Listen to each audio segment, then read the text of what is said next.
Hey comic fans, Dave here at Ground Zero. Now, you got up this morning, you looked at the weather and you saw it's barely supposed to get out of the 70s today.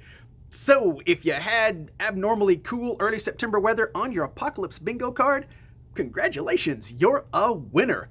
Now, don't fret everybody, because I've heard it from many of you. Dave, you said, don't worry, I've worked out a deal with God not to end the world, at least until after Batman 100 comes out.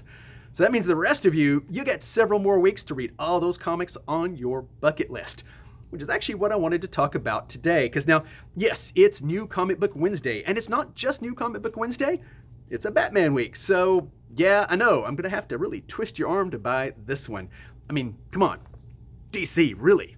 Harley Quinn and Punchline and Batman all on the cover? It's like you're saying, please, please somebody, buy this book, or Batman will get a complex. So yeah, Empire number 6 comes out. This is the final issue, so now that means the rest of you are interested. The only ones who are going to buy this, the ones that bought the first 5, I get that. The rest of you all said, Dave, come on, this is just another in an endless series of mega Marvel crossovers, and you wouldn't be wrong. But this one was actually a lot of fun, so look for the trade when it comes out, or get the final issue. Also from Marvel Zombies Resurrected. Because there's no idea so tired or so worn out that Marvel won't give it another go. So come on, you know you want it, it's from Marvel.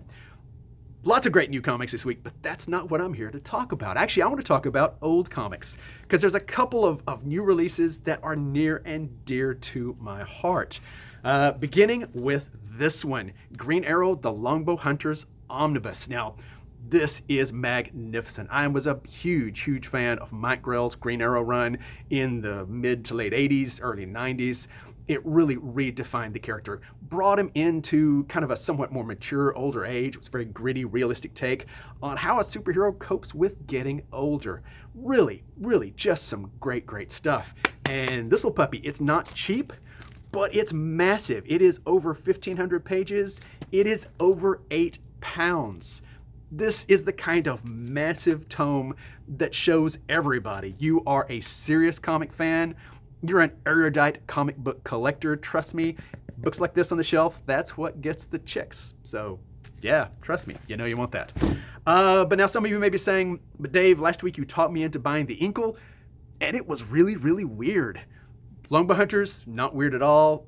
This is a real world take. You'll love it. Trust me on that one. Next book, however, is kind of weird. Wrath of the Spectre, another character I truly love. Now, this collects all the late 60s through the mid 70s Spectres and includes classic issues illustrated by Neil Adams, Bernie Wrightson, really good stuff. Then when you get into the 70s, you get the Michael Fleischer stories and adventure, where the Spectre was this avenging angel of death, basically, that would turn bad guys into blocks of wood and send them to the wood chopper.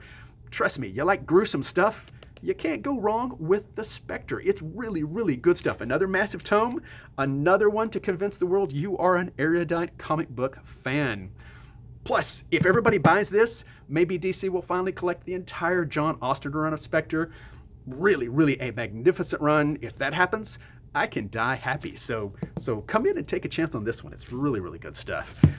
New Comic Book Wednesday. That means lots of good things came in.